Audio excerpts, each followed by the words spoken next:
भगवान ने हमें पैदा ही क्यों करा? अब ये प्रश्न कह दे कि हमें बाप ने पैदा क्यों किया, हमारे बाप को भगवान ने पैदा क्यों किया?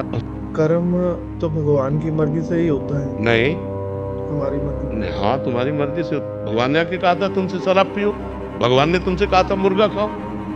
भगवान ने हमें पैदा ही क्यों करा? अब ये प्रश्न कह दे कि हमने बाप ने पैदा क्यों किया, हमारे बाप को भगवान ने पैदा क्यों किया, और सही पूछो तो भगवान ने तुम्हें पैदा नहीं किया, भगवान खुद तुम बने। तुम कौन हो? भगवान का अंश हो ना, लेकिन उसको तो नहीं जानते ना। इतने बड़े शरीर में वो है, लेकिन तुम दर्पण देख के इसी को मैं मान रहे हो, उस अंश को तो कभी देखा नहीं। अगर उस अंश की तरफ बढ़ो तो प्रश्न ही खत्म हो जाएगा कि भगवान ने मुझे क्यों पैदा किया। भगवान ने नहीं पैदा किया, भगवान स्वयं बहुत रूपों में बन गए। एकोहम बहुत श्यामा। भगवान का अंश का मतलब होता भगवत स्वरूप हो। भगवान का अंश कोई कमजोर थोड़ी होगा, वो भी भगवान ही है। लेकिन हम भगवान से विमुख हो गए, भगवान को भूल गए और माया में फंस गए। अब कहते भगवान ने माया ही क्यों बनाई? अगर हम सुलझना चाहें तो भगवान ने माया बहुत आनंद में बनाई। जैसे दिन है, रात है, अच्छा है, बुरा है।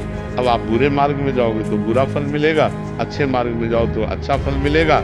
लेकिन वो भगवान तुम्हें बहुत प्यार करते हैं। तुमने कोई ऐसा कर्म नहीं किया था कि तुम्हें सुअर कुत्ता न बना करके मनुष्य बनाया। ये उनकी कृपा है। अब हम उनकी कृपा का दुरुपयोग करके गंदे आचरण करेंगे तो फिर हमारे दुष्परिणाम तो आएगा ही आएगा, नहीं आएगा। कर्म करने की आपको स्वतंत्रता है।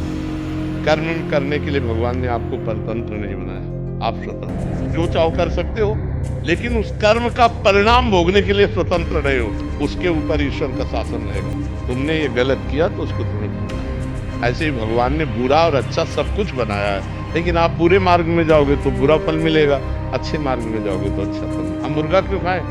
हम पशु पक्षियों को क्यों खाएं? 56 प्रकार के भोग, 36 व्यंजन बनते हैं। अब गलत करोगे तो फिर गलत भोगना पड़ेगा। भगवान ने बहुत अच्छा सब कुछ बनाया। आप संसार में देखो, स्वतंत्र हो कि नहीं, जो चाहो कर सकते हो, लेकिन जो कर दिया अब उसका परिणाम तुम्हें भोगना। तुमने क्यों छेड़ा? अब छेड़ा तो उसका परिणाम तुम्हें भोगना पड़ेगा।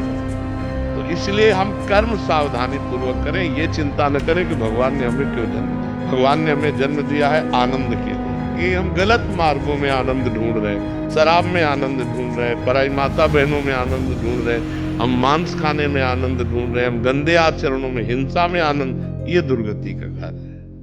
समझ पा रहे आप?